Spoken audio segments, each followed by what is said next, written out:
Oke, waktu sudah menunjukkan 19.35. Bisa kita mulai nggih teman-teman dan Pak Riyadi. Bismillahirrahmanirrahim. Assalamualaikum warahmatullahi wabarakatuh. Salam sejahtera bagi kita semua. Selamat malam. Saya ucapkan selamat datang di diskusi sejarah yang diselenggarakan oleh komunitas Surakarta Heritage Society bekerjasama dengan Prodi Pendidikan Sejarah dari Universitas 11 Maret. Oke, saya Nur Fatah Abidin. Saya akan memandu jalannya diskusi kali ini yang akan kita jalankan dengan mungkin tidak terlalu formal ya, tetapi diskusi santai saja. Dan pada kesempatan kali ini kita akan mengangkat satu topik yang menurut saya relevan dan kontekstual, yaitu berkaitan dengan masyarakat Tionghoa di Kota Surakarta. Setiap tahun kita pasti, khususnya bulan Februari, kita pasti akan dihadapkan pada memori tentang bagaimana masyarakat Tionghoa di Indonesia dan di Surakarta. Hampir setiap tahun kita akan melihat di setiap televisi ataupun YouTube biasanya topik Imlek ataupun topik masyarakat Tionghoa selalu menjadi trending topik. Ya. Beberapa program televisi ataupun media sosial. Itu juga di dalam diskusi bulan Februari adalah bulannya sejarah masyarakat Tionghoa. Dan kami SAS juga akan mengangkat topik yang sama, karena tentu saja sejarah itu adalah bagian dari memori kita, dan kita harus bisa belajar dari sejarah masa lalu, khususnya bagaimana dinamika masyarakat Tionghoa di Kota Surakarta, dan interaksinya ataupun dialektikanya dengan masyarakat Jawa ataupun masyarakat Indonesia secara umum. Pada kesempatan kali ini, SAS dan Prodi Pendidikan Sejarah sepakat untuk mengangkat satu tema menarik, yaitu aktivitas ekonomi masyarakat Tionghoa di Kota Surakarta pada awal abad 20. Jadi fokusnya adalah aktivitas ekonomi masyarakat Tionghoa, karena kita tidak dapat mengelak bahwa kedatangan masyarakat Tionghoa di Indonesia ataupun di Surakarta sendiri tidak lepas dari aktivitas ekonomi. Begitu juga naik turunnya interaksi dialektika antara masyarakat Tionghoa dan masyarakat yang lain juga tidak dapat dipisahkan dari aktivitas ekonomi mereka. Terlebih pada awal abad 20 merupakan apa yang disebut sebagai Takeshi Shiraishi sebagai zaman bergerak, di mana setiap komponen elemen masyarakat mulai bergerak merespon modernitas ataupun kebijakan-kebijakan pemerintah kolonial. Dan pada kesempatan kali ini kita sudah kedatangan narasumber yang ahli, yaitu Pak Riyadi dari UNESA Surabaya. Pak Riyadi ini saya sebut sebagai guru saya, karena ketika saya sarjana, beliau berkarir di UNS, dan sekarang melanjutkan berkarir di UNESA Surabaya. Pak Riyadi, kalau tidak salah, domisili aslinya adalah Boyolali, nggih Pak nggih. Kemudian fokus tesisnya adalah dinamika masyarakat Tionghoa di Surakarta awal abad 20. Dan kami kira Pak Riyadi sangat mengetahui tentang seluk-beluk dinamika masyarakat Tionghoa di Surakarta. Dan kita sangat bersyukur kali ini dapat mendengarkan beliau untuk berdiskusi secara langsung melalui Zoom meeting ini. Dan alhamdulillah sudah ada 26 partisipan dan semoga terus bergerak naik. Oke, sebelum saya lanjutkan ke Pak Riyadi, mungkin saya ingin menembak Mas Yunanto dulu selaku ketua ataupun ketua SAS Surakarta Heritage Society untuk memberikan kata pengantar gitu ya, mengenai apa sih, mengapa kita perlu membahas aktivitas masyarakat Tionghoa Kota Surakarta abad 20. Udah lama itu ya, kenapa kok kita bahas-bahas gitu. Silakan Mas Yunanto, waktu dan tempat saya silakan. Monggo. Terima kasih. Kedengaran ya suara saya? Dengaran Mas, merdu. Terima kasih Mas Fatah. Terima kasih juga saya ucapkan ke Mas Riyadi, Pak Riyadi dari Surabaya jauh-jauh sudah berkenan untuk mengisi diskusi kita kali ini. Juga kawan-kawan dari Pendidikan Sejarah FKIP UNS. Ya, ini sebenarnya memang seperti kata Mas Fatah tadi, setiap menjelang Imlek kita selalu mendiskusikan, ada banyak hal yang dibicarakan tentang masyarakat Tionghoa yang hadir di Indonesia. Kenapa kali ini kita mengambil tema tentang aktivitas perekonomian masyarakat Tionghoa di Surakarta pada awal abad 20, karena saya kira itu penting ya, jejak sejarah kawan-kawan Tionghoa di Surakarta. Belum banyak hal yang kita ketahui tentang hal tersebut. Banyak hal tentang masyarakat Tionghoa yang kita ketahui, tapi tentang sisi aktivitas ekonomi malah sama sekali kita belum banyak yang tahu. Kalau yang lain misalnya tentang bangunan itu kan kecenderungannya secara umum orang tahu gitu kan. Kemudian hal-hal yang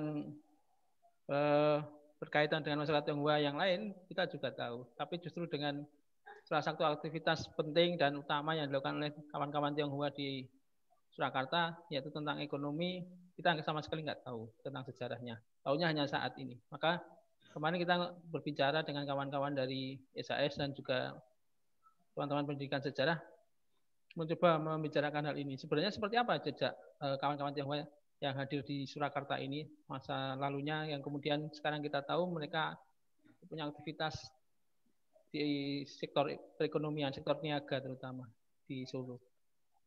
Saya kira itu. Terima kasih. Sekali lagi terima kasih kepada Mas Riyadi, kepada Mas Fatah dan kawan-kawan, juga para peserta Zoom meeting ini. Selamat menikmati diskusi. Matur nuwun, Mas. Terima kasih Mas Santo memberikan pengantar yang mendalam. Jadi kalau sekarang masyarakat Tionghoa kita bisa temukan jejak-jejak sejarahnya di kota Solo, bangunan masih ada di sekitar Pasar Gede dan komunitas masyarakatnya juga ada. Pun juga studi-studi tentang masyarakat Tionghoa sudah banyak dilakukan sebenarnya oleh Pak Rustopo, Prof. Saryatun, dan sebagainya. Tapi kali ini akan lebih menarik jika Pak Riyadi akan menyampaikan temuan-temuannya, dan juga nanti silakan teman-teman semua mengelaborasikan dan berdiskusi, menajamkan apa yang sudah akan dipaparkan Pak Riyadi dan menemukan sesuatu hal yang baru dalam diskusi kali ini. Kepada Pak Riyadi, waktu sekitar 30 menit atau 15 menit kami persilahkan. Saya izin share screen untuk materi dari Pak Riyadi. Monggo Pak Riyadi. Inji, matur nuwun, terima kasih. Selamat malam. Assalamualaikum warahmatullahi wabarakatuh. Waalaikumsalam warahmatullahi wabarakatuh. Yang saya hormati, SAS serta Prodi Pendidikan Sejarah, terima kasih atas undangannya. Ini merupakan undangan yang sangat menggembirakan hati karena sudah 1 bulan ini kita khususnya kami tidak dapat real class di kampus, sehingga diskusi semacam ini mampu mengobati kerinduan kami untuk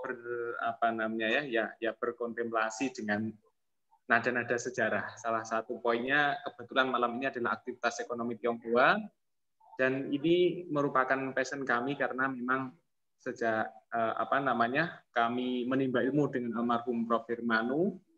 Kebetulan skripsi kami itu dibimbing oleh Prof. Firmanu, Prof. Sari, kemudian pada jenjang berikutnya juga menyuruh kami untuk mendalami masyarakat Tionghoa di Surakarta. Kemudian yang kedua, saya ingin meralat Mas Fatah ya, karena saya bukan ahlinya, ini saya masih belajar. Nah, harapan kami di malam hari ini saya ingin mendapatkan pengetahuan baru dari teman-teman peserta umumnya, sehingga memberikan stimulan bagi kami untuk terus mempelajari Tionghoa lebih lanjut seperti itu. Terima kasih. Jadi saya mau mulai dari peta ini. Peta ini merupakan jalur pelayaran kuno yang ada di Tiongkok karena bahasanya menggunakan kanji, kanjinya juga kanji Tiongkok seperti itu. Ini satu hal yang ingin saya sampaikan, bahwa di seluruh dunia ini pasti ada Chinatown, gitu ya. Jadi pasti ada Chinatown, dan proses migrasi dari Tiongkok sampai ke seluruh dunia ini merupakan proses yang sangat panjang, karena Cina ini menjadi menarik karena Cina ini tidak pernah melepas, setidaknya sampai pertengahan abad ke-20 ini tidak melepas status kewarganegaraan Tionghoa. Jadi seluruh warga negara, seluruh masyarakat Tionghoa, biarpun sudah degeneratif di seluruh dunia manapun, ini tetap dianggap sebagai warga negara Tiongkok. Nah, ini menjadi menarik karena tidak banyak negara yang ketika wilayahnya atau masyarakatnya sudah melakukan migrasi keluar dari wilayahnya, wilayah negara aslinya itu masih tetap diakui sebagai warga negaranya. Ini menjadi satu keunikan Tiongkok. Nah, memang Tiongkok ini kan menjadi sebuah kesatuan wilayah ya, kesatuan wilayah yang di dalamnya itu ada sebuah dinasti besar kan gitu kan ya, ada Santousing, Han Tangsung, nah, dan lain sebagainya. Artinya di dalamnya itu seperti negara serikat. Jadi ada satu kerajaan besar yang memegang hegemoni terhadap kerajaan-kerajaan kecil di bawahnya. Nah, kerajaan-kerajaan kecil ini di dalamnya ini muncul banyak sekali intrik sehingga saling memakan, saling mengalahkan, saling bertengkar, gitu kan. Itu yang pertama. Kemudian yang kedua, karena cakupan wilayah yang begitu luas, dinasti utamanya atau dalam kosakata kita disebut sebagai raja di rajanya itu tidak mampu mengurusi kerajaan-kerajaan kecil. Kalau di Eropa bisa dibilang vasal, kalau di kita bisa dibilang kadipaten, gitu ya. Tapi kalau di Cina bisa dibilang sebagai sebuah kerajaan otonomi khusus. Nah, akibat lemahnya penanganan dari dinasti pusat, kemudian ketidakmerataan sumber daya alam yang dimiliki oleh Tiongkok membuat masyarakat sebagian masyarakat Tiongkok ini melakukan migrasi keluar dari wilayah Tiongkok. Jadi kalau kita membuat komparasi antara para penjelajah Arab dengan penjelajah Cina, kemudian India ada 3 rumpun sub etnis besar yang masuk ke Nusantara, salah satu daerah tujuannya adalah Solo atau Surakarta seperti itu. Ini memiliki karakteristik yang berbeda. Kalau orang Arab itu memang banyak sejarah yang mencatat orang Arab yang datang ke Solo itu adalah orang-orang besar, para saudagar, para ulama seperti itu.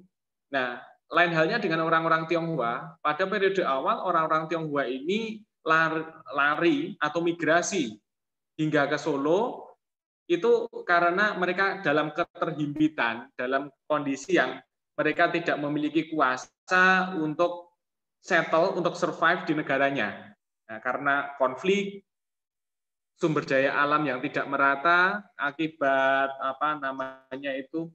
scramble egg-nya yang dibuat oleh kedinastian yang ada di Tiongkok, membuat distribusi sumber daya alam tidak merata, kemudian kekeringan yang berkepanjangan, mereka banyak melakukan migrasi. Nah, migrasi pada periode awal itu masih jelas di kita apabila kita melihat artefak yang dimiliki Solo ini adalah di sebelah timur Pasar Gede ya. Jadi di sebelah timur Pasar Gede ini ada sebuah kampung yang disebut sebagai Kampung Balong.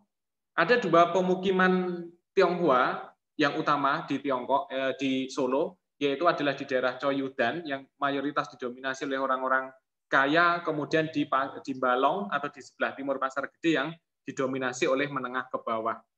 Nah, dari sejarahnya, Kampung Tionghoa Balong ini sudah ada atau dibangun bersamaan dengan migrasi Palilahan Ageng 1745 dari masa Pakubuwono II dari Kartosuro ke Surakarta. Jadi begitu mereka sampai ada pemindahan kerajaan di Kedung Lumbu itu, yang sampai saat ini artefaknya dapat kita lihat, di situ diikuti dengan adanya komunitas Tionghoa. Nah, salah satunya adalah di Balong. Nama Balong sendiri itu ada 2 pendapat. Pecinan Balong itu ada 2 pendapat. Yang pertama berasal dari kata balung. Ya. Balung itu karena di sebelah timur ada Kampung Jagalan. Balung itu ya tempat pembuangan balung atau tulang di sebelah barat Kampung Jagalan dan itu mengilhami nama Balong. Yang kedua, Balong itu dalam kosakata Jawa, terminologi Jawa disebut sebagai mata air. Jadi di situ ada tempat mata air dan dimiliki oleh seorang kapiten Cina, kemudian disitulah disebut sebagai Kampung Balong. Nah, Balong ini menjadi saksi bagi masyarakat Kota Solo bahwa eksklusivitas yang terjalin di banyak wilayah terkait dengan Tionghoa dengan masyarakat pribumi itu tidak sepenuhnya terjadi di Solo, biarpun ada segregasi yang begitu besar, tetapi di Kampung Balong itu tidak. Nah, di slide yang kedua ada Karsidina Surakarta. Jadi kalau kita memahami proses ekonomi Surakarta pada masa lampau, kita tidak bisa dilepaskan dari wilayah residen-residen. Karena pada masa Hindia Belanda, wilayah Surakarta yang menjadi satu kesatuan dengan Yogyakarta disebut sebagai Foster London, itu wilayah Surakarta ini mencakup luas, yaitu karisidenan. Jadi Yang sekarang daerah kota Surakarta itu adalah bentukan ketika sudah merdeka, tetapi ketika kita melompat jauh lebih ke belakang, kita banyak berdiskusi tentang Karesidenan Surakarta. Next. Berikutnya. Nah, di sini ini adalah Kali PP. Kali PP itu adalah kali yang dekat dengan Pasar Gede. Ya, dekat dengan Pasar Gede karena ada beberapa kawasan yang membuat Kali PP itu menjadi urat nadi dan menjadi artefak bagi kemajuan masyarakat Tionghoa di Surakarta. Yang pertama adalah budaya air. Masyarakat pribumi itu adalah masyarakat hinterland. Masyarakat Jawa adalah masyarakat landscape, ya. Masyarakat hinterland. Jadi budaya air tidak banyak dimiliki oleh masyarakat pribumi, khususnya dari daerah pedalaman. Sehingga banyak sekali mitos-mitos yang berkembang terkait dengan air, yang hampir semuanya itu tidak begitu mengenakkan.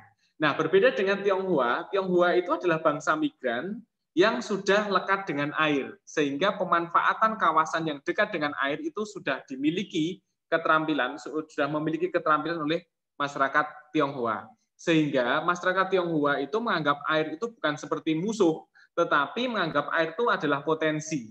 Sehingga di bantaran sungai atau sepanjang sungai, salah satu kawasannya adalah kawasan Pasar Gede, itu dimanfaatkan sebagai pemukiman masyarakat Tionghoa. Sehingga proses pembentukan pemukiman ini juga didukung adanya potensi alam, faktor geografis. Jadi bagian belakangnya itu sebagai buritan, sebagai tempat migrasi barang, sebagai tempat distribusi barang, bagian tengahnya sebagai rumah kong. Rumah kong itu rumah yang dihuni untuk satu keluarga besar dan mereka beranak pinak di dalamnya, bagian depannya sebagai sebuah toko. Ini yang membuat masyarakat Tionghoa itu ada tiga, di Solo itu ada tiga falsafah, yaitu Hopeng, Hong Sui, dan Hoki. Hopeng salah satunya adalah mereka mampu mengembangkan industri skala besar karena mereka memiliki ikatan keluarga yang sangat erat. Salah satu faktor yang membuat ikatan keluarga erat karena mereka dengan alasan keamanan, dengan alasan minoritas, sehingga mereka bertempat tinggal di satu rumah untuk beberapa anggota keluarga. Nah, ini salah satu bentukan adalah rumah kong yang masih banyak berjajar, yang dulunya berjajar hingga sampai abad ke-20 itu masih ada di sepanjang bantaran Sungai PP. Nah, ini bagian belakangnya sebagai daerah migrasi, distribusi barang, tengahnya tempat tinggal, depannya toko. Kemudian berikutnya adalah seberapa besar sih masyarakat Tionghoa di Surakarta, kok begitu perannya, kok begitu menarik hingga ke orang Tionghoa, orang Cina selepas 1740 terjadi geger pecinan di Batavia, kemudian 1742 disusul dengan di Kartosuro, bahkan Kartosuro pun yang membakar salah satunya adalah pasukan Sunan Kuning yang sebagian adalah pelarian dari Batavia, jadi yang membakar keraton salah satunya juga orang Cina. Tetapi masyarakat Cina itu tidak dibenci. Justru mereka setelah keraton dibangun 1745 tetap diberikan tempat tinggal. Nah, berlanjut sampai dengan Perang Jawa, atau dalam Peter Carey itu ada fungsi-fungsi orang Cina masa Perang Jawa sebagai bandar tol, rumah candu, pemungut pajak. Nah, itu sudah dihilangkan, ya. Jadi kalau kita bicara 1915, bandar tol itu sudah ditutup, ya, sudah ditutup karena bandar tol itu pada masa lebih berkembang pada masa Inggris, ya, pada masa Inggris, kemudian 1725, 1740 itu sudah dihilangkan bandar tol, sehingga fungsi orang Cina sebagai pemungut di bandar tol itu sudah hilang. Nah, ini kalau kita lihat di Surakarta sendiri 1915 itu Cinanya 6.000 ditambah dengan Arab 300-an, Timur Asing 400-an, dengan pribumi itu 109. Artinya ada sekitar 6-7%, ada 7%, ya. Dari 100 orang, 7 orangnya orang Tionghoa. Ini merupakan setar yang tidak terlalu besar, mengingat di 1915 itu ada kota, setidaknya ada 5 kota yang mulai memodernifikasi. Gelombang pertamanya ada Surakarta, Batavia, Surabaya. Gelombang keduanya itu ada Pasuruan, ada Bogor, ya, Buitenzorg, ya. Artinya dengan skala seperti itu 7% itu tidak signifikan, ya. Tapi nanti kita lihat lagi di tahun berikutnya, yaitu 1917 itu timur asing di Surakarta itu ada 10 ribuan, artinya ini sudah 12-13% lah. Jadi naiknya cukup signifikan dan pribumi ini pertumbuhannya mulai turun. Kenapa? Karena 1917 itu ada wabah pes, salah satunya juga ada wabah yang menurut catatan kolonial sebenarnya tidak terjadi di masa itu, lebih lanjut lagi ya. Tetapi 1917 itu sudah ada wabah pes yang ada di Surakarta yang membuat salah satu faktornya adalah jumlah pribumi itu menurun. Nah, ini menjadi menarik.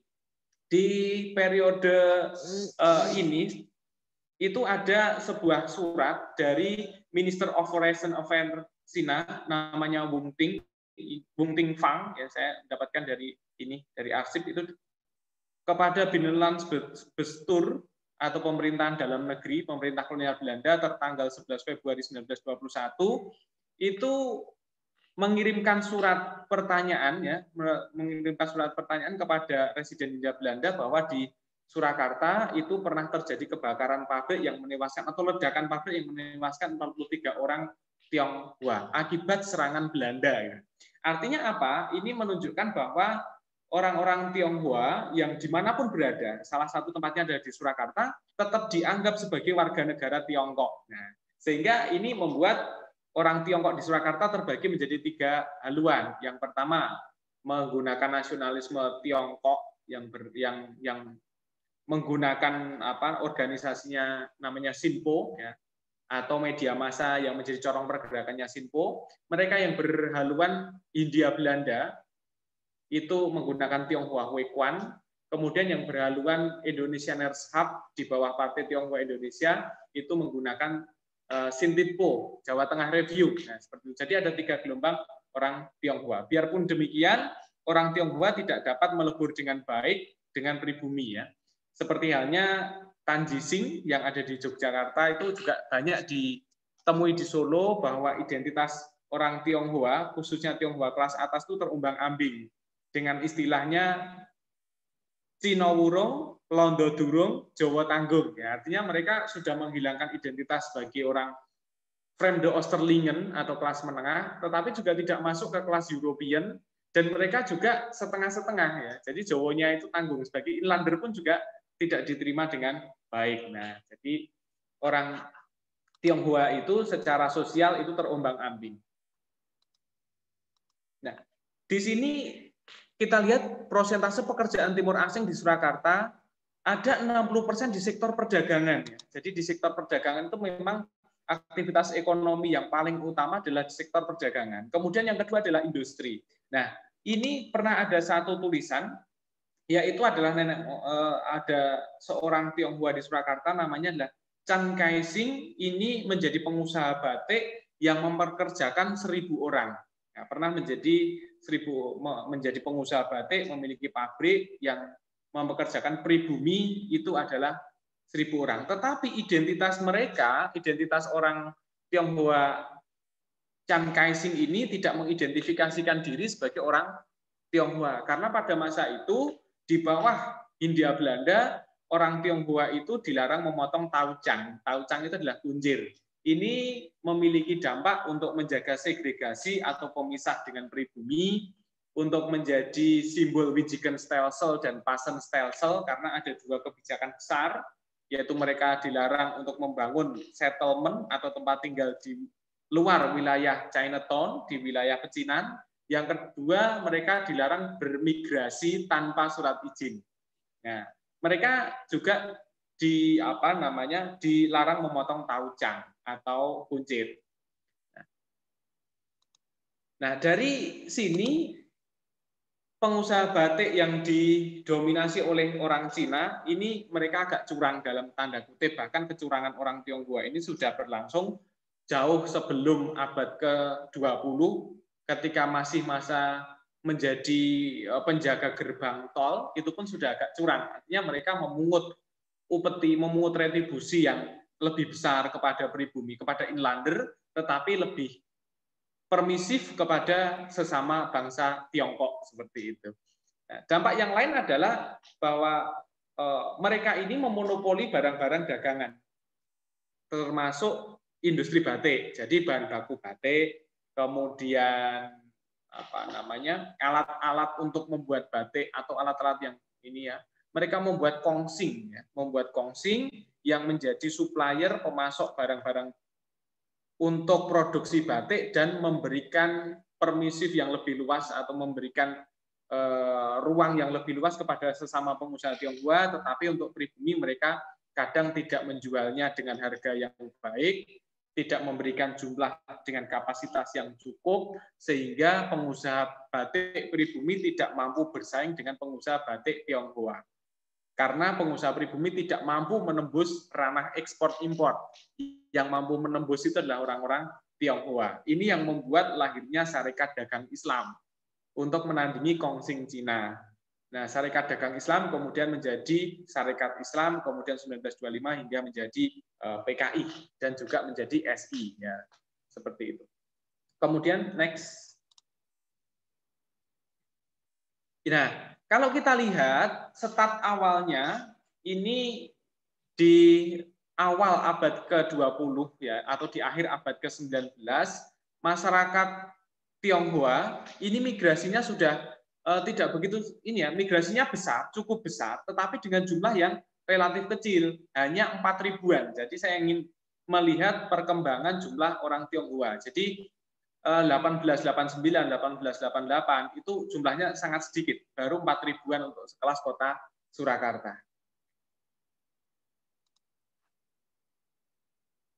Kemudian next. Nah, ini jumlah penduduk Surakarta menurut suku bangsa ini sudah lebih baru, yaitu 1930-an. Yang Tionghoa itu atau yang berdarah Cina itu 10.000-an, kemudian pribumi ini kalau tadi di data 1917-an itu hanya sekitar 80-an, ini meledak. Jadi ada ledakan yang cukup signifikan, biarpun dengan sumber yang berbeda. Artinya kalau ini kan catatan dari pemerintah pribumi, gitu. Jadi membuat catatan pribumi itu sampai 377.000. Tapi ini arsip dari catatan pribumi. Nah itu kan dari Mangkunegaran ya, dari Keraton Pustaka, Keraton Surakarta. Tetapi kalau catatan dari pemerintah Hindia Belanda itu lebih rendah, jumlah pribumi tidak sebanyak itu ya. Nah ini kita melihat bahwa ada data yang berbeda antara catatan yang dibuat oleh pemerintah kolonial Belanda dengan catatan yang dibuat oleh bangsa kita sendiri. Tetapi menunjukkan jumlah yang semestinya lebih besar, tidak hanya 10.000 ya, tidak hanya 10.000. Nah, ini kalau seandainya data ini benar, menurut arsip dari Sono Pustaka Surakarta, ini jumlah Cina ini dibandingkan dengan Belanda ini sangat kecil gitu loh. Dengan melihat angka ini, saya tidak tahu kenapa pribumi itu lebih membesarkan indigenous-nya, kemudian menekan jumlah Chinanya. Ini mungkin ada satu hal yang ingin dikemukakan, atau kalau kita lihat bahwa terjadi ketidaksenangan terhadap kelompok Cina dan Arab. Nah, ini bisa jadi seperti itu. Bisa jadi seperti itu dengan data numerik yang tidak sesuai dengan catatan kolonial Belanda. Oke, next. Ini rumah mayor Cina, konon katanya ini ditemukan di websitenya KITLV, ini berada di Purwosari. Ya, di Purwosari, rumah mayor Cina, karena pada masa itu untuk mengekang atau untuk mengendalikan komunitas Tionghoa, pemerintah kolonial Belanda membuat kebijakan Wijikenstelsel atau settlement ya, kemudian Passelstelsel itu surat jalan. Kemudian yang ketiga itu membuat mekanisme komunikasi berdasarkan militer. Jadi ada mayor, ada kapiten ya, ada kapiten Cina, ada mayor Cina yang mereka ini mewakili komunitas besarnya. Ya, mewakili komunitas besarnya sebagai media komunikasi dengan pemerintah kolonial. Jadi dengan tipe bangunan yang demikian, ini menunjukkan tipe bangunan yang berbeda dengan rumah pribumi priayi kebanyakan. Jadi ada pagar yang tinggi berbeda dengan gaya-gaya rumah pejabat feodal Jawa pada masanya yang umumnya belum memakai gapura atau model tertutup seperti itu. Kemudian yang kedua, model bangunan ini model bangunan rumah susun ini menunjukkan nilai-nilai modernitas dan gaya bangunannya pun menggunakan model Art Deco ya. Jadi sudah menggunakan model Belanda. Dengan adanya kedekatan bangunan dengan model Belanda atau European ini menunjukkan kedekatan secara psikologis menurut saya. Jadi ibaratnya kalau orang suka itu ya kulturnya dipakai, tapi kalau orang tidak suka ya kulturnya tidak dipakai kan gitu. Nah, dengan gaya bangunan yang mirip dengan gaya bangunan Belanda, nah ini membuat kapiten Cina atau orang-orang Cina kaya itu lebih berorientasi kepada Hindia Belanda dibandingkan mereka berorientasi dengan pribumi. Ini merupakan rumah dari kapiten Cina bernama Bi, tanggal 21 Juni 1918, ini menggantikan Letnan Bi Xiu Chong yang diangkat 11 Juni 1904. Ini sumbernya Rekenering Almanac Nederlandse Indie. Kembali pada aspek ekonomi, orang-orang Tionghoa ini tinggal di rumah kong tadi ya. Di rumah kong itu rumah satu keluarga besar, satu klan besar, dengan alasan keamanan, dengan alasan minoritas, tidak keluar menyebar seperti halnya orang-orang Jawa, sehingga aktivitas bisnis yang mereka lakukan pun juga berbasis pada kesatuan suku. Yang paling dominan di Surakarta adalah suku Hokian ya, suku Hakka atau suku Hokian, kemudian suku Hakka atau He, kemudian suku Kanton ya, suku Kanton. Biarpun ada sub-sub etnis yang lebih spesifik gitu ya, yaitu Ming-an, itu umumnya di daerah selatan sebagai petani kebun-kebun teh, jadi pemborong beras, pemborong tembakau, dan ini sampai saat ini masih berjalan ya. Jadi orang Boyolali itu komoditasnya tembakau, mereka menjualnya kepada orang Cina juga sampai saat ini. Kemudian suku Hoksia ini merupakan sub etnis dari Hokian, pengusaha batik dan tekstil serta industri manufaktur perakitan ya. Ini Hoksia ini banyak mendominasi bahan-bahan baku untuk tekstil. Kemudian Henghua itu otomotif ya, suku-suku ini banyak di Kemlayan, ini menjadi pemilik bengkel-bengkel, onderdil otomotif, kemudian pabrik-pabrik suku cadang. Nah, kemudian Hoksiu itu di Coyudan, itu kalau dari Pasar Klewer kita ke barat itu ada banyak sekali toko emas, kemudian sekarang banyak butik-butik, nah itu miliknya suku Hoksia. Nah ini umumnya Cina-Cina kaya, nah, suku Hoksia ini di Coyudan itu Cina-Cina kaya. Kemudian suku Hakka itu rata-rata di bidang pertambangan atau itu jumlahnya sangat sedikit, rata-rata lebih banyak itu di luar Jawa ya. Itu kalau di Indonesia di Singkawang. Hoksia itu kalau di Pasar Klewer itu Hoksia, kalau yang suku Hakka itu sedikit ya, sehingga mereka tidak memiliki tidak mengeksplorasi keahlian pertambangannya, karena di Solo tambang relatif sedikit ya, hampir ditemukan tidak ada. Kalau ada pun hanya untuk industri rumahan dalam artian pasir dan lain sebagainya. Jadi mereka melebur bersama suku yang lebih besar. Kemudian suku Kanton atau yang migran dari Kanton ini menjadi pemilik toko besi, kemudian hotel, restoran atau jasa. Kemudian masih ada lagi yang kecil-kecil itu suku Hope itu sebagai tukang gigi, kemudian suku Guangfu itu di mebel, elektronik gitu ya. Nah, tetapi ini kalau kita lihat di slide ini ada foto pasar gede yang diambil dari KTLV. Ini pasar gede secara arsitektur makronya tidak banyak berubah sampai dengan sekarang, hanya saja di dalamnya kita lihat yaitu ada seorang tentara Belanda yang melakukan penjagaan ya, yang sekarang ini menjadi toko kalau ini ya, sekarang sudah dibangun toko ya, atau barangkali ini di sebelah Tugu itu ya, di sebelah Tugu itu. Kenapa ada aktivitas orang Belanda yang berjaga di tengah perempatan? Karena orang Belanda pada masa itu atau pemerintah kolonial Belanda membuat stratifikasi. Yang paling atas adalah European, yang kedua adalah Vreemde Oosterlingen atau Timur Asing, yang ketiga adalah Inlander atau Bumi Putra. Jadi fungsi orang Cina, Arab, dan India, Timur Asing itu sebagai perantara aktivitas koloni yang dilakukan oleh pemerintah kolonial Belanda. Kemudian next. Oh ya, mohon maaf di previous dulu satu slide. Aktivitas ekonominya yang paling dominan kalau kita melihat di pasar gede di sini, aktivitas ekonomi orang Tionghoa itu kalau tadi yang Cina-Cina kaya sudah membuat usaha-usaha yang berbentuk pertokoan gitu ya, berbentuk toko, maka di pasar gede ini banyak Cina-Cina dari kelas menengah yang menjadi pekerja, menjadi buruh, kemudian menjadi mindring.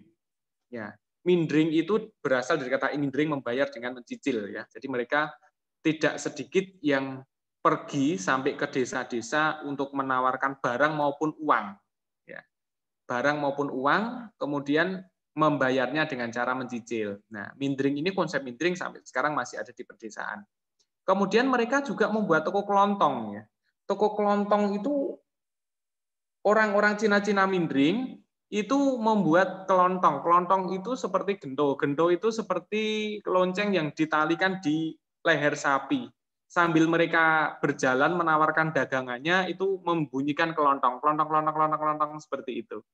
Nah, biasanya barang-barang dagangannya itu dibawa oleh pribumi yang bernama Geladak. Nah, tempat persinggahan orang-orang pribumi sebagai kuli memikul barang-barang dagangan itu kalau mereka istirahat siang itu di bawah pohon beringin di depan Keraton Kartosuro yang sekarang Keraton Surakarta yang sekarang disebut sebagai Geladak. Geladak itu tempat lerengnya atau istirahatnya orang-orang kuli Jawa yang buruh kepada orang Cina untuk menggotong atau memikul barang dagangannya hingga sampai ke desa-desa, itu namanya Geladak ya, disebut sebagai Geladak. Nah, toko kelontong itu berasal dari kata kelontong yang dibawa ya. Nah, mereka yang sudah punya yang settle gitu ya, yang settle di pasar gede, apabila ada orang lewat, fungsi kelontong itu tetap dibunyikan ya. Kalau zaman sekarang, monggo Bu, pados nopo, seperti itu. Nah, ini berbeda kalau orang-orang Tionghoa ketika ada orang yang lewat di depannya, itu membunyikan kelontong, kelondong. Pados nopo Bu, pados nopo Pak. Nah, ini yang membuat sampai sekarang istilah toko kelontong itu masih banyak dipakai. Itu dari bahasa itu. Kemudian aktivitas berikutnya, kalau mereka memang 60% masyarakat Tionghoa itu di sektor perdagangan, sebagian besar dari Cina kaya itu juga mengusahakan diri dari sektor industri yang banyak dipakai yaitu adalah industri yang banyak digeluti oleh orang-orang Tionghoa, yaitu adalah industri batik. Dan Kampung Balong menjadi salah satu artefak yang sampai saat ini masih ada. Di dalamnya, biarpun terjadi amalgamasi, tetap orang-orang Tionghoa lebih banyak dipercaya dalam mengusahakan pekerjaan batik yang dimiliki oleh orang-orang Tionghoa pada masa itu. Nah, karena mereka tidak memiliki kemampuan ekonomi yang cukup, orang Tionghoa di Balong itu ya mereka bisa melakukan amalgamasi, tetapi fungsinya hanya sebagai buruh. Jadi hampir sama dengan peran yang dilakukan oleh pribumi. Saya kira seperti itu. Oke, next.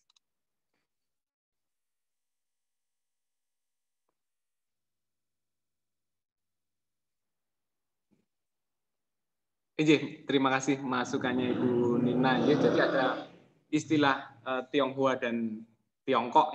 Terima kasih. Jadi kalau Tiongkok itu sebutan untuk wilayah. Kita menyebut Cina itu sebagai Tiongkok, kalau Tionghoa itu subetnisnya. Matur suwun Ibu.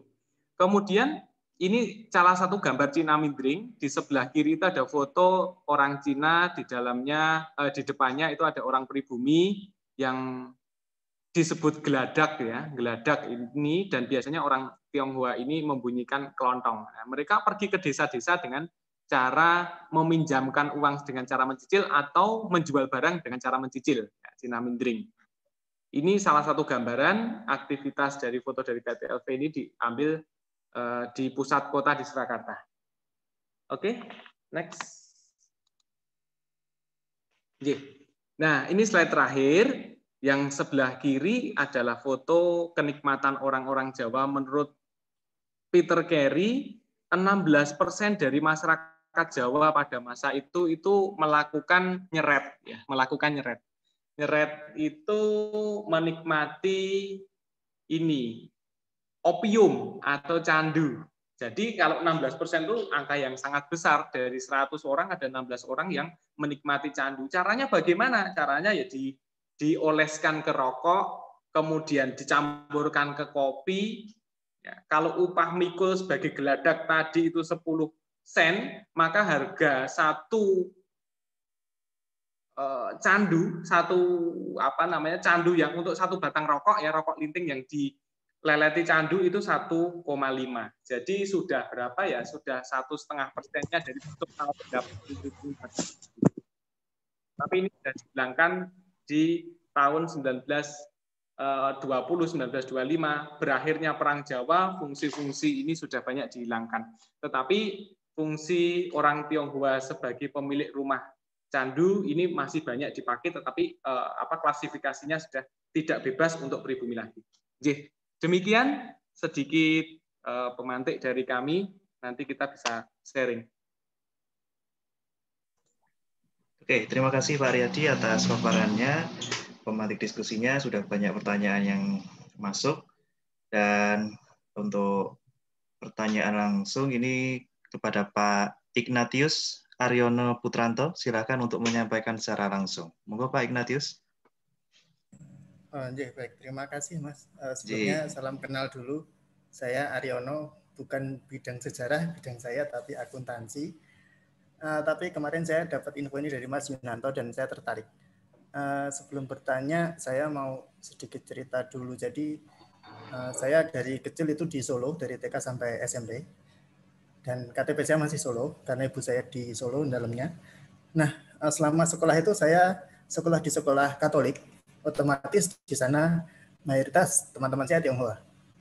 Nah, dan yang saya lihat adalah memang saya tidak tahu semuanya, tetapi memang mayoritas itu dari misalnya orang tuanya punya toko sepatu, ada teman saya yang orang tuanya punya toko sepatu Itali dan rombongannya. Kemudian ada juga yang sampai sekarang meneruskan usaha orang tuanya dalam usaha batik, industri batik. Dan ketika waktu 98 terjadi kerusuhan besar itu memang beberapa teman saya akhirnya juga meninggalkan kota Solo untuk pindah ke kota lain atau ke negara lain, dan sebagian kemudian juga mengalami musibah, ya, tokonya dibakar dan lain sebagainya. Nah, itu background saja. Nah, yang mau saya tanyakan adalah saya kemarin karena temanya menarik, saya terus mencoba mencari artikel riset, ya. Kebetulan sekarang kan saya mengajar di akuntansi di PTS di Yogyakarta. Saya menemukan paper salah satu penulisnya Pak Riyadi kalau tidak salah deh, yang judulnya Breaking the Conflict of Tionghoa Java in Surakarta at Reformation Period 1998. Nah, di situ yang menarik bagi saya adalah pada bagian faktor ekonomi tentu saja, karena saya bidangnya di situ. Di situ ada kalimat yang mengatakan bahwa in total Chinese trade is more successful than the Chinese Peranakan. Nah, selama saya berteman dengan teman-teman saya yang Tionghoa itu, saya tidak bisa membedakan nih yang Cina, yang Chinese tetap yang mana, yang Peranakan yang mana. Tetapi waktu itu memang yang saya tahu mereka punya nama Tionghoa, ya gitu ya. Sebelum kemudian Orde Baru harus membuat nama sendiri, nama baru kan gitu ya kalau nggak salah. Nah, pertanyaan saya dari kalimat itu, ya, total Chinese trade is more successful than the Chinese Peranakan, itu kemudian kira-kira faktor apa ya Pak ya yang mempengaruhi? Kenapa kok yang Toto itu perdagangannya bisa dikatakan lebih berhasil gitu daripada yang Peranakan?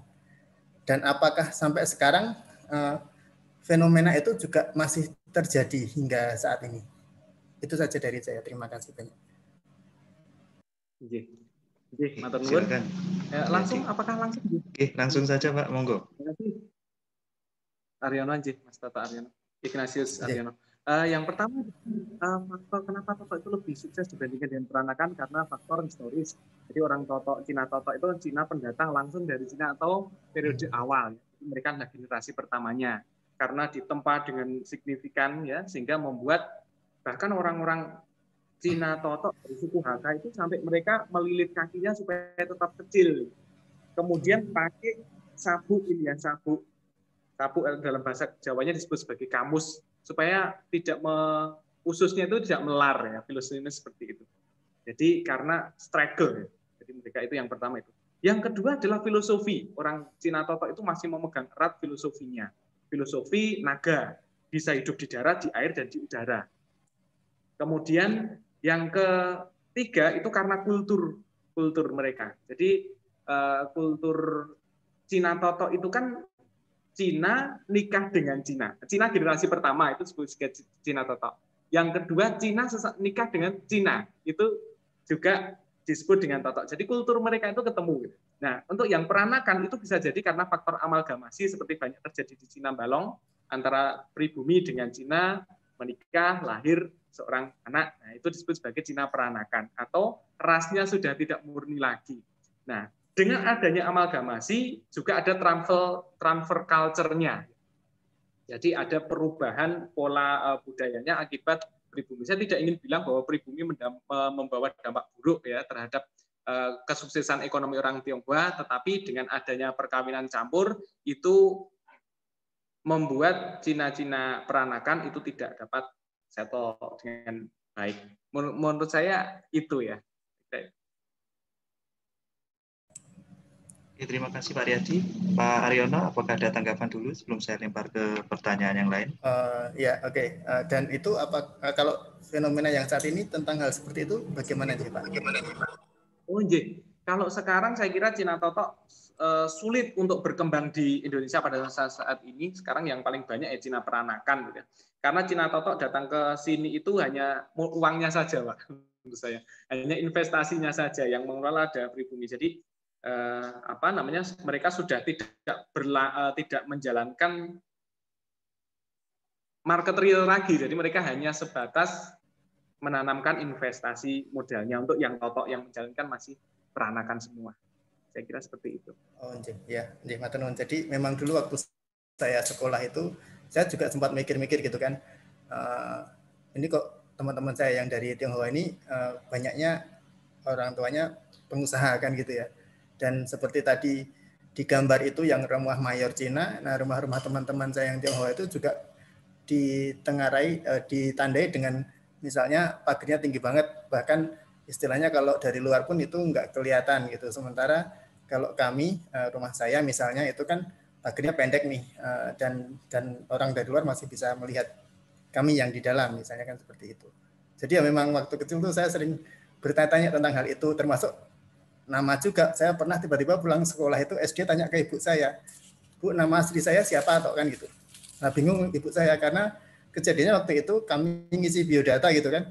Teman-teman saya yang Tionghoa itu nulisnya nama Indonesia gitu ya. Kemudian nama asli dalam kosakata Tionghoa, nama Tionghoa tentu saja. Nah itu yang bikin saya bingung waktu masih kecil. Tapi ya matur nuwun untuk pencerahannya. Jadi memang beberapa pertanyaan saya dari zaman saya kecil itu akhirnya terjawab juga di diskusi ini. Matur nuwun Pak. Terima kasih Mas Moderator. Oke, terima kasih Pak Aryono. Untuk selanjutnya ada pertanyaan dari Krisnanda Theo, Mas Krisnanda Theo ya. Oke, selamat malam. Izin bertanya kepada Pak Riyadi, meski masa kolonial kental dengan masa diskriminasi, segregasi, dan eksploitasi, soal ekonomi tentu terdapat berbagai jaringan antar etnis. Apakah Pak Riyadi menemukan sumber yang memperlihatkan kerjasama antar etnis itu di Surakarta? Kemudian mengutip teori Buko, apakah orang-orang Tionghoa di Surakarta bisa dimasukkan ke salah satu kategorinya atau malah merupakan pengecualian? Terima kasih, Mas Krisnanda. Monggo Pak Riyadi. Ya. Sebelum saya menjawab pertanyaan tadi, ada satu hal dari Pak Aryono tadi, kenapa mereka rumahnya tinggi menurut sumber mereka menghindari pajak. Yang kedua, mereka tidak percaya dengan penguasa siapapun. Zaman Belanda nggak percaya, zaman setelah merdeka nggak percaya. Jadi mesakne menurut saya seperti itu. Nah, kemudian pertanyaannya Mas Krisnanda Theo, apakah ada jaringan etnis ya, jaringan antar etnis? Jaringan antar etnis yang pertama adalah dari pengusaha batik. Ketika 1909 ada Kongsing Cina, ternyata Kongsing Cina itu sebagian itu bukan hanya orang Cina, tetapi di dalamnya juga ada orang Arab sebagai sesama pengusaha batik. Tetapi 1912 itu ada Sarekat Dagang Islam, kemudian berubah menjadi 1908, 1912 sampai nanti berkembang menjadi Sarekat Islam, ya. Sarekat Dagang Islam menjadi Sarekat Islam. Nah, ini hubungan antara Cina dengan orang Arab ini tidak eksploitatif ya. Jadi ini merupakan hubungan yang tidak dapat dijelaskan. Nah, sumber yang ditemukan ini adalah catatan kolonial ketika terjadi kebakaran yang terjadi pada unit produksi atau pabrik batik milik Tionghoa seperti yang saya matur tadi, itu di dalamnya juga terjadi korban orang Jawa. Artinya ketika terjadi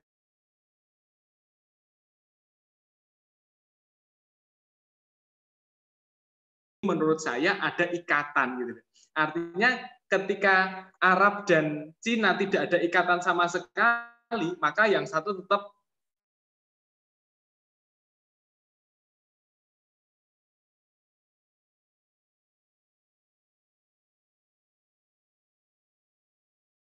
dapat kita asumsikan itu sama ada ikatan, biarpun tidak resmi. Nah, ini. Jadi sumbernya di itu. Mungkin saya bisa di slide tadi mungkin ada ya. Ada surat ketika ada kebakaran, ada surat dari Menteri Luar Negeri Cina yang menanyakan kepada pemerintah kolonial Belanda tentang kerusuhan-kerusuhan yang dilakukan oleh pribumi maupun oleh Belanda sendiri yang membuat atau yang merugikan pengusaha Tionghoa. Dan kembali lagi tidak hanya Tionghoa,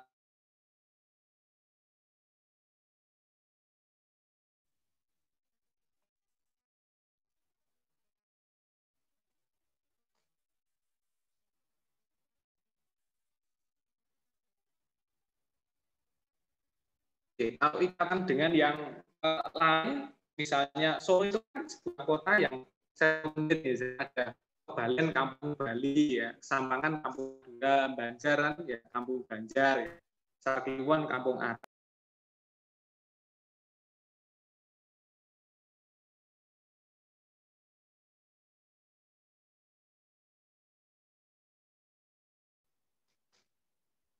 Barangkali ada gangguan barangkali ya. Kalau ada gangguan.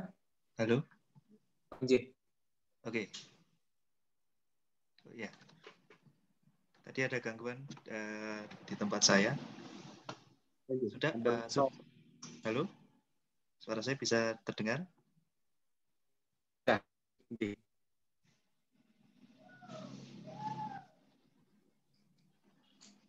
Halo, Pak Riyadi. Terdengar dengan baik. Oke, terima kasih Pak Riyadi atas responnya. Mohon maaf tadi ada sedikit kendala dan hilang lagi. Orde Baru, kenapa pemerintah Pak Harto itu cenderung melakukan penekanan yang saya tidak bilang Pak Harto tidak enak ya, karena bukan salah Pak Harto, ya. Tapi salahnya adalah pemerintah. Pemerintah bukan hanya Pak Harto pada masa itu, tapi adalah kebijakan yang di-create secara bersama-sama di situ. Pada masa Orde Baru muncul kepres yang melarang ekspresi kultur Tionghoa yang berdampak pada aspek ekonomi, sehingga ekonomi hanya menjadi eksesnya. Yang ditanyakan tadi tentang politik. Jadi peristiwa Orde Baru itu tidak bisa dilepaskan ketika terjadi G30 SPKI tahun 1965 dan yang menjadi bisa dibilang kambing hitam atau bisa dibilang salah satu faktornya adalah orang Tionghoa, karena orang Tionghoa itu datangnya dari Tiongkok. Dan Tiongkok berhaluan sosialis, bahkan negaranya adalah negara komunis. Dan isu yang dikemukakan itu atau membuat Partai Komunis Indonesia ada satu kesatuan atau kesamaan frase, yaitu komunis gitu. Karena orang Tionghoa adalah orang yang paling dekat, orang yang paling mudah dijadikan, saya tidak bilang kambing hitam ya, toh nyatanya pada masa pemberantasan G30 SPKI, maka orang-orang Cina yang dibantai pun tidak begitu signifikan. Saya bilang seperti itu ya, tidak begitu signifikan, justru malah banyak orang-orang Cina. Dan orang-orang partai PKI juga tidak banyak orang Cinanya gitu. Hanya saja orang Cina dikerdilkan karena akibat dampak dari politik, karena kesamaan kata Cina itu, kesamaan kata komunis itu tadi. Menurut saya seperti itu. Toh orang Cina di kita itu nggak komunis loh dari awal. Orang Tionghoa kita itu nggak komunis. Orang Tionghoa kita itu sangat religius, tetapi religius ya dengan Konfusius, dengan apa agama yang mereka anut. Jadi sangat religius menurut saya karena seperti itu. Nah, ini dalam sebuah konflik kan tetap harus ada, dalam sebuah resolusi konflik. Sebuah konflik itu bisa berakhir apabila sudah ketemu yang benar mana, yang salah mana. Nah, sehingga orang Cina itu adalah bisa dibilang salah satu subetnis yang tidak berdaya secara historis, secara rasial. Ya, jadi secara historis juga tidak berdaya di kita, kemudian secara ras ya terjadi perbedaan ras yang cukup signifikan sehingga penandanya jelas, sehingga ini paling mudah dijadikan kambing hitam. Nah, kemudian pada masa Presiden Gus Dur itu terjadi pencabutan tentang Perpres yang keluar pada masa Orde Baru yang mengizinkan ekspresi kultur Tionghoa termasuk dalam hal politiknya, Nah, ini menurut saya adalah angin yang segar ya, atau sebuah kebijakan yang sangat baik ya, karena orang Tionghoa itu pada masa dulu itu di banyak media itu diberitakan sebagai sapi perah seperti itu. Jadi sapi perah. Jadi ada hubungan yang tidak legal dalam konteks pretorianisme. Pretorianisme itu adalah militer yang menjabat dalam jabatan publik, seperti itu. Saya baca lagi konklusinya, pertanyaannya. Oke, halo, suara saya bisa terdengar Pak Riyadi? Oke. Mohon maaf tadi ada sedikit kendala teknis. Pertanyaan selanjutnya ya, mungkin bisa kita lanjutkan Pak Riyadi. Ini dari saya berikan waktu kepada Pak Kris untuk memberikan pertanyaan, dan nanti saya akan coba rumuskan pertanyaan dari Ditya Rismawan dan Krisnanda Theo. Pak Kris, silahkan pertanyaan. Waktu dan tempat saya persilahkan. Terima kasih Mas Fatah. Pak Riyadi, tadi saya tertarik dengan istilah mindering itu, karena terus terang rumah saya di desa, di Prambanan itu istilah itu sangat masih relevan sampai sekarang. Nah, tadi saya tertarik dengan istilah mindering dan tentang klasifikasi masyarakat tadi. Berarti kan kita bisa berkata bahwa meskipun Tionghoa itu atau Timur Asing itu di atas pribumi dalam stratifikasi sosial, berarti kan Belanda pun juga berusaha untuk membuat regulasi-regulasi yang membatasi gerak-gerik mobilitas sosial dari orang Tionghoa ya Pak. Nah, pada waktu itu kan di Jakarta kalau nggak salah ada yang namanya Wittgenstelsel, di mana untuk surat izin tinggal itu juga berusaha membatasi. Cuman yang saya tanyakan adalah mengapa ketika sudah ada Wittgenstelsel itu kemudian Belanda mengeluarkan Passenstelsel? Apakah ini bukti bahwa Belanda itu agak lentur terhadap orang-orang Tionghoa dalam hal peraturan, atau ada mungkin kong-kali-kong ekonomi di balik layar, di mana Belanda kemudian menurunkan tingkat keketatan peraturan pergerakan orang Tionghoa itu, Pak, dengan mengeluarkan kebijakan turunan tersebut? Matur nuwun. Izin. Nah, terus Pak Kris, mohon izin langsung menjawab. Jadi yang pertama yang mindering tadi, mindering itu langsung ya Mas Watan. Monggo Pak, silakan.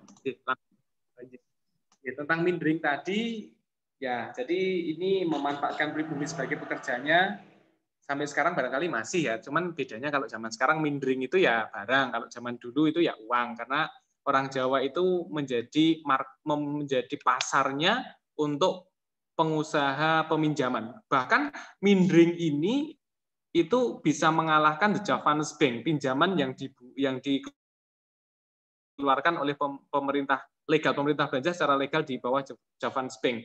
Karena mindering ini tidak membutuhkan prasyarat yang cukup rumit. Kemudian waktu mengangsurnya pun juga lebih fleksibel. Jadi ketika nggak punya uang, Mbak Yu hari ini tidak, jadi saya menunda pembayaran untuk tahap ini misalnya, itu sangat bisa sekali. Kemudian top up yang sangat top up yang sangat mudah. Kemudian hubungan yang paling penting adalah relasi mereka itu bukan relasi terbuat ya. Jadi bukan relasi mekanik, tetapi adalah relasi organik menurut saya. Jadi biarpun mereka hanya sebagai customer, hubungannya customer dan peminjam dan pemberi, ketika ada hajatan, ketika ada ini, itu ada tamu-tamu dari ras Tionghoa, dan itu menjadi kebanggaan tersendiri bagi para orang Jawa. Yang kedua adalah stratifikasi, biarpun sudah ada Wijiken stencil, tetapi kenapa ada Paschen stencil? Yang mengeluarkan Paschen stencil, yang mengeluarkan Wijiken stencil adalah presiden atau otoritas Hindia Belanda. Yang mengeluarkan Paschen stencil itu adalah kapiten. Jadi kapiten, tergantung skupnya, kapiten Cina, kapiten destination atau mayor destination ya, mayor destination. Yang mengeluarkan adalah mereka sendiri. Nah, kepentingannya mereka untuk apa? Untuk bisnis. Gitu. Ya, saya sepakat dengan Pak Kris tadi, yaitu memang ada hubungan ekonomi di balik layar. Nah, ini membuktikan bahwa pemasok kebutuhan pokok untuk Keraton Surakarta itu justru bukan orang Jawa, tetapi adalah pedagang Tionghoa. Nah, dari mana mereka mencari barang dagangan ketika itu ya? Ketika Mangkunegaran maupun Kasunanan itu membutuhkan barang yang untuk mencukupi kebutuhan aktivitas di dalam tembok keratonnya ya, itu mereka lebih percaya kepada pedagang Tionghoa dengan alasan mereka punya modal, mereka punya kelenturan dalam segi pembayaran ya. Itu. Jadi menurut saya memang ada hubungan itu. Yang ketiga adalah kita lihat bahwa Solo dan Jogja ini merupakan daerah Forsten Landen, daerah raja-raja yang pada konsepnya Forsten Landen itu tidak pernah dijajah gitu. Tetapi yang menjajah adalah rajanya sendiri. Sehingga dalam konsep kolonial menggunakan indirect rule seperti yang dilakukan oleh Belanda, Inggris gitu ya, yang berbeda dengan Perancis gitu. Jadi tidak pernah melakukan kolonial, penjajahan itu secara pragmatis kepada rakyat, tetapi menggunakan tangan otoritas yang masa itu sudah ada. Seperti kalau di Jogja pembangunan Selokan Mataram itu adalah perintah dari Kanjeng Sunan sendiri, yaitu Pakubono Sultan sendiri ya, Pakubono IX. Kemudian pembangunan pabrik-pabrik gula yang ada di Surakarta adalah perintah dari Sunan sendiri atau Pakubono yang banyak berkembang ketika Pakubono ke-10, kemudian sebelum-sebelumnya dan Mangkunegaran juga. Artinya apa? Secara politis konsep indirect rule tidak menjajah Forsten Landen, daerah raja-raja. Nah, ini membuat aktivitas ekonomi yang di dalamnya pun itu diberikan ruang yang lebih kepada pribumi dibandingkan dengan pemerintah kolonial pada masa itu. Menurut saya seperti itu untuk Pak Kris. Oke, terima kasih Pak Riyadi. Sebelum beralih ke topik lain, jadi ini ada satu pertanyaan yang belum sempat disinggung sepertinya mengenai pandangan teori ekonomi Hugge, Pak Riyadi dan Burger. Ada dua pendapat pada saat itu. Ini Mas Krisnandatyo tadi masih belum puas sepertinya. Jadi apakah orang-orang Tionghoa di Surakarta bisa dimasukkan ke salah satu kategorinya dari teori Hugge, Pak? Silakan Pak. Mungkin bisa dijawab. Dari teorinya Peter Burger atau D.H. Burger? Pakai teori yang mana? Hugge ini sebenarnya. Hugge. Teori Hugge-nya. Menurut saya kelasnya berbeda, fasenya berbeda, gitu. Artinya berbeda. Jadi dalam stratifikasi kolonial, menurut ciptaannya pemerintah kolonial Belanda dan menurut versi klasifikasi secara umum, secara teoretik, menurut saya berbeda. Gitu. Jadi menurut Belanda pada masa itu stratifikasi buatan kolonial itu bukan hanya diterapkan di Solo, di Surakarta, maaf. Tetapi ini adalah kebijakan secara residen karena strukturnya di bawah Ministry Van Koloni, kemudian di bawahnya Gubernur Jenderal. Nah, tingkat ini dibuat di Batavia, artinya diterapkan di seluruh Nusantara pada masa, di seluruh Hindia Belanda pada masa itu, termasuk kebijakan stratifikasi buatan kolonial, Nah, di Surakarta ada pengecualian tentang stratifikasi ini karena berbeda kalau kita komparasikan di mana di Surabaya misalnya. Di Surabaya itu ada Wijigan Stelsel, di Kia-Kia, dan di kampung di kampung sekarang Bank Mandiri, House of Sampurna. Gitu.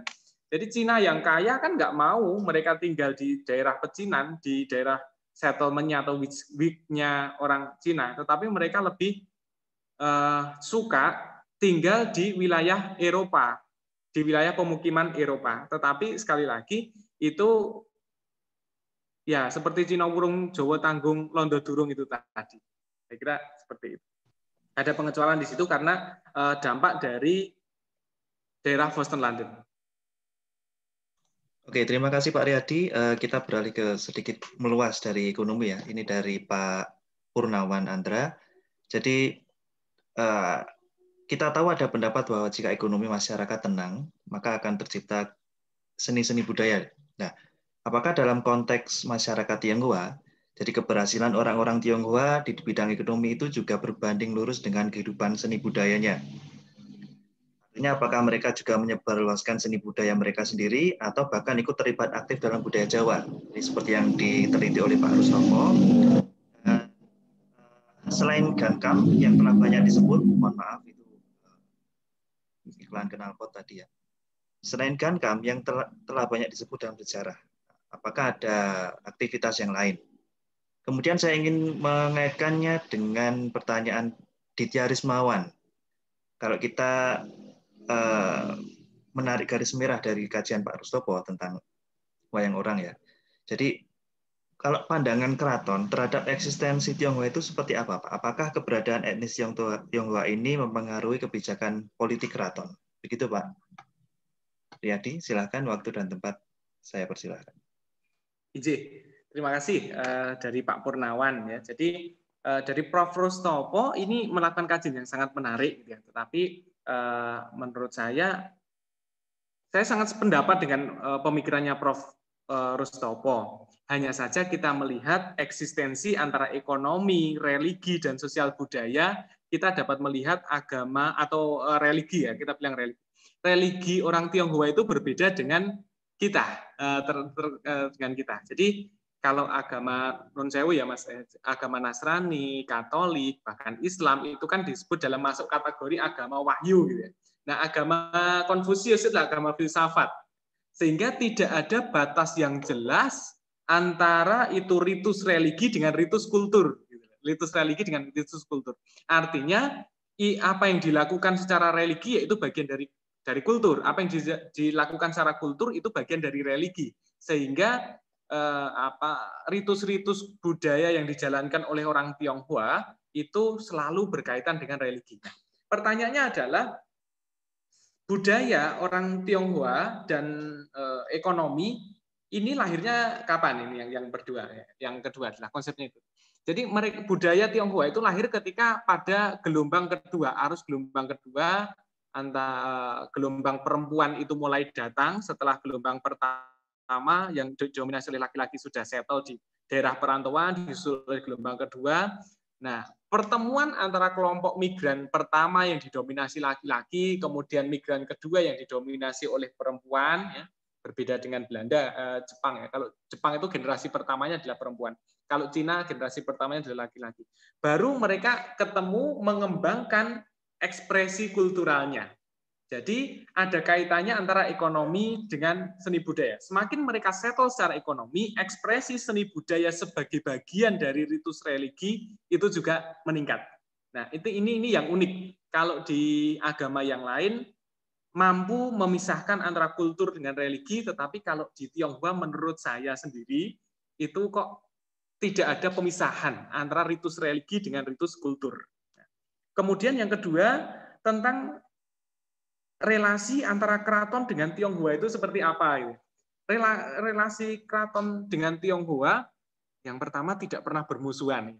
Biarpun sampai pada titik paling masifnya ketika keraton dibakar sekalipun, yang membakar adalah orang Tionghoa, pelarian dari Batavia 1740 di Batavia, kemudian 1742 dibawa oleh Sunan Kuning atau cucuk dari PB3 ke Kartosuro, Keraton Mataram pada masa itu, dan pasukan Tionghoa juga membantu membakar keraton, tetapi setelah mereka keratonnya pindah ke Solo 1745, justru orang Tionghoa ini tetap diberikan settlement gitu. Ini kan menarik menurut saya, nggak dibenci, tetapi tetap diberikan ruang untuk tempat tinggal. Alasannya apa? Karena ada aktivitas ekonomi yang terjalin sejak abad ke-18, 17.700-an itu orang-orang Tionghoa di 18-an itu orang Tionghoa itu diambil alih oleh dalam tanda kutip lebih banyak didominasi oleh orang Eropa dan tetap dijadikan perantara antara pribumi dengan Eropa. Jadi hubungan keraton dengan Tionghoa yang pertama, kita tidak bisa menafikan relasi dengan Eropa, di mana kebijakan Eropa itu tetap lebih tinggi menggunakan politik indirect rule. Yang kedua, secara kultural sendiri, keraton tidak bisa dilepaskan dari orang-orang Tionghoa. Terbukti setelah Palilan Ageng pun orang Tionghoa tetap diberi tempat, dan orang Tionghoa tetap sebagai pemasok barang. Saya kira seperti itu, Mas. Oke, terima kasih Pak Riyadi. Berbicara mengenai budaya Tionghoa, saya jadi teringat beberapa hal terkait koleksi perpustakaan Radya Pustaka. Itu ada saduran dari cerita Tionghoa yang dibahasakan Jawa dan berhuruf Jawa sebenarnya, kalau tidak salah ya. Silakan teman-teman nanti kalau ada kesempatan coba ke Radya Pustaka menengok manuskrip itu, kemungkinan masih ada. Oke, 24/9, satu pertanyaan terakhir dari Mbak Sita Ratih Pratiwi. Ya, izin bertanya, dari komoditi-komoditi yang disebut tadi yang diperdagangkan kaum Tionghoa masa itu tidak disebutkan komoditi rempah dan tropical product sebagai bagian penting perekonomian Tionghoa masa itu. Padahal Raja Gula tidak jauh dari wilayah Surakarta. Atau dikarenakan komoditi tersebut dianggap tidak berpengaruh di dalam perekonomian Tionghoa di Surakarta. Bagaimana Pak Riyadi terkait komoditi yang diperdagangkan oleh masyarakat Tionghoa? Monggo. Jadi kalau di Semarang kita mengenal Oe Tiong Ham ya sebagai Raja Gula, dan itu ekspornya lewat Surabaya. Untuk ekspor ke internasional tidak melalui pelabuhan Semarang, melalui pelabuhan Surabaya. Nah, bagaimana peran orang-orang Tionghoa di Surakarta, apa seperti pedagang-pedagang eksportir, Oe Tiong Ham dan lain sebagainya? Di Surakarta itu lebih pada kebutuhan primer. Menurut kami ya, menurut catatan yang kami temukan, tapi nanti barangkali kita bisa share dengan sumber teman-teman, itu lebih pada kebutuhan-kebutuhan yang lebih substansial, kebutuhan-kebutuhan subsisten ya, kebutuhan-kebutuhan itu yang banyak digunakan sebagai kebutuhan yang banyak yang bisa bermobilisasi sampai ke desa-desa. Jadi untuk industri-industri besar itu tidak. Alasannya pertama, di Solo itu yang lebih utama adalah adalah industri batik ya, industri batik. Berbeda dengan wilayah yang lain yang tidak memiliki komunitas atau produksi batik semasif di Solo, sehingga industri manufaktur itu tidak banyak berjalan di Solo dengan baik. Yang kedua adalah kita lihat Solo itu bukan maritim, tetapi Solo itu hinterland. Biarpun sudah ada jalur sungai, tetapi faktor hinterland itu lebih mendominasi dibandingkan dengan maritim. Artinya kebutuhan daerah pedalaman itu menjadi pangsa pasar yang cukup besar dari sekitar 10 sampai dengan 12% masyarakat Tionghoa yang ada di sana. Dan yang ketiga, di akhir abad ke-19 kita lihat dengan masifnya 16% menurut Pak Peter Carey, itu mereka masyarakat Jawa itu nyeret gitu, nyandu gitu, mengkonsumsi candu. Ini menunjukkan bahwa candu itu pun sudah masuk ke desa. Gitu. Artinya kan survei itu sudah masuk ke desa, yang membawa siapa? Ya pasti orang Tionghoa. Artinya untuk meladeni pasar daerah Surakarta, Soluraya itu Karijinan Surakarta, itu sudah lahan yang sudah cukup dibandingkan dengan sudah lahan yang melimpah. Menurut saya seperti itu. Oke, terima kasih Pak Riyadi. Koreksi, satu pertanyaan lagi dari Mas atau Pak Eko Dani. Kenapa Tionghoa sangat berperan dalam keraton, Pak? Tionghoa berperan dalam? Kenapa Tionghoa sangat berperan dalam keraton? Oh, ya. Berperan dalam keraton, menurut saya, menurut Peter Carey, itu hanya ada satu Tumenggung yang berdarah Cina. Itu pun di Jogja, di Solo nggak ada Tumenggung yang dari Cina. Nah, itu Tanjising ya, Tanjising, kemudian itu bernama Jawa Kartodirjo. Itu pun menurut Pak Peter Carey itu disebut sebagai Cina Wurung, Londo Durung, Jawa Tanggung. Artinya mereka sudah dicaci maki oleh sesama bangsa Tionghoa karena disebut berkhianat. Kemudian orang Jawa pun juga tidak menerima karena perbedaan rasial. Orang Eropa pun juga enggan untuk menerima itu, kecuali aktivitas ekonomi. Jadi bukan dalam artian politis orang Tionghoa diterima, tetapi dalam aspek ekonomi itu yang lebih banyak diterima. Menurut kami seperti itu. Oke, terima kasih Pak Riyadi atas jawabannya. Terima kasih koreksinya Mas Sisko. Tanjing nama pangkatnya Seco Diningrat. Terima kasih Mas Sisko rumahnya hadir. Itu ya. Prof. Sartono Kartodirjo. Kan Prof. Sartono daerah Tionghoa juga. Ya, terima kasih Mas Sisko dan Pak Riyadi. 25.3. Oke, masih bisa satu pertanyaan seperti ini ya sampai jam 9 nanti. Mungkin ada yang ingin bertanya secara langsung?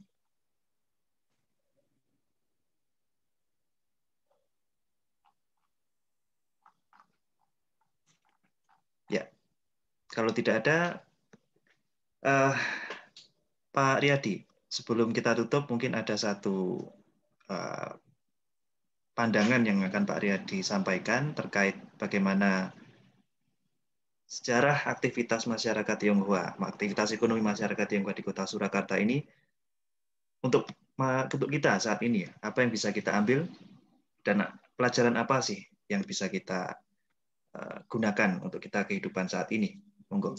Maturnuwun, menurut saya adalah kita semua harus memiliki merubah namanya perspektif kita harus kita rubah, bahwa masyarakat Jawa, masyarakat umumnya bukan hanya Jawa, masyarakat pribumi itu lebih menggunakan perspektif secara religius, itu harus diubah gitu ya. Artinya memandang sesuatu itu jangan terus menggunakan kacamata religius, tetapi ekonomi hendaknya dipandang dengan aspek ekonomi dan lain sebagainya. Ini kasihan dengan teman-teman Tionghoa kita yang selama ini itu berperan sangat besar, tetapi sampai detik ini masih dianggap orang asing di rumah sendiri.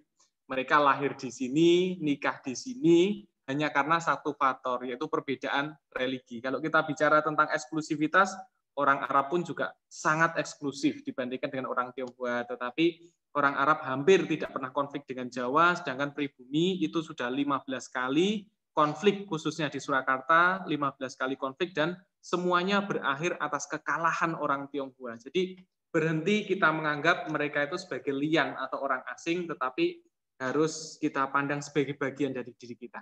Matur nuwun. Oke, terima kasih Pak Riyadi. Dengan demikian bisa saya simpulkan, mohon izin menyimpulkan bahwa sejarah masyarakat Tionghoa, relasi masyarakat Tionghoa dan Jawa penuh dinamika, konflik, persahabatan, pertumpahan darah, dan percintaan. Itu mewarnai sejarah hubungan masyarakat Tionghoa dan Jawa. Tetapi itu bukan masalahnya. Yaitu masalahnya adalah bagaimana kita menghadapi sejarah itu untuk masa depan, tentunya bukan untuk memarginalkan kelompok lain, bukan untuk melegitimasi kekerasan terhadap masyarakat kelompok lain, tetapi untuk menjadikan kita, masyarakat Indonesia, menjadi masyarakat yang lebih bijak dan peradaban yang lebih baik ke depannya. Ingat, masyarakat Tionghoa dan juga dalam konteks ini masyarakat Jawa adalah dua pembangun kebudayaan besar, yang mana kedua-duanya bisa saling memberikan nilai-nilai kebaikan. Great tradition bertemu great tradition, mengkooptasi satu sama lain, atau berelaborasi satu sama lain untuk membangun Indonesia. Selamat malam, terima kasih atas perhatiannya, dan kita ketemu lagi di diskusi SHS selanjutnya, akan di-share oleh teman-teman SHS nanti. Tapi sebelum saya tutup, mungkin ada Mas Yunanto memberikan penutup atau informasi lebih lanjut, atau Mbak Sita ini. Silakan Mbak, atau Mas Yunanto. Nggak ada, Mas. Langsung aja ditutup, nggak apa-apa. Oke, nggak ada, nggih. Oke, informasi lebih lanjut mengenai SHS bisa disampaikan di grup WA. Dan terima kasih sudah menulis data hadir, dan insya Allah akan kita share untuk setiap aktivitas ataupun diskusi selanjutnya. Pak Riyadi, terima kasih. Salam untuk keluarga, semoga selalu sehat, dan dan sukses untuk karirnya. Dan untuk teman-teman yang lain yang tidak bisa saya sebutkan, terima kasih atas atensinya. 60 peserta masih tetap bertahan. Sebelum saya tutup, saya boleh minta untuk dokumentasi kita foto bersama, nggih. Saya tutup dulu. Oke, 1, 2, 3. 1, 2, 3. 1, 2, 3. Oke, terima kasih sudah. Oke, terima kasih atas perhatiannya. Saya Nurfat Abidin selaku moderator. Mohon maaf jika ada kesalahan kata dan mungkin ada kesalahan informasi yang saya berikan. Saya mohon maaf. Terima kasih atas perhatiannya. Selamat malam. Assalamualaikum warahmatullahi wabarakatuh. Selamat beristirahat. Terima kasih, Pak. Ji. Matur nuwun, matur nuwun. Nggih, Mas Sisko, matur suwun. Makasih Mas. Terima kasih, Mas. Ji.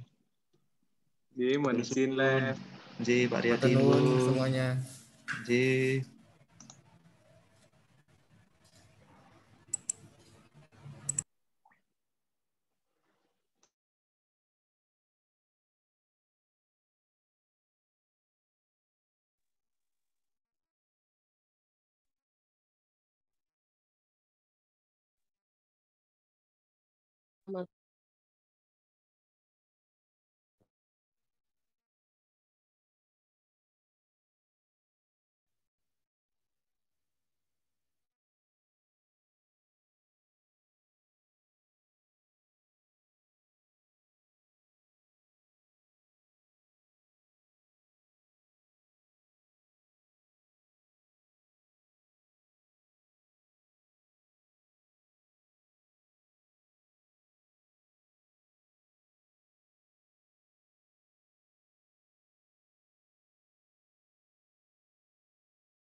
Cita?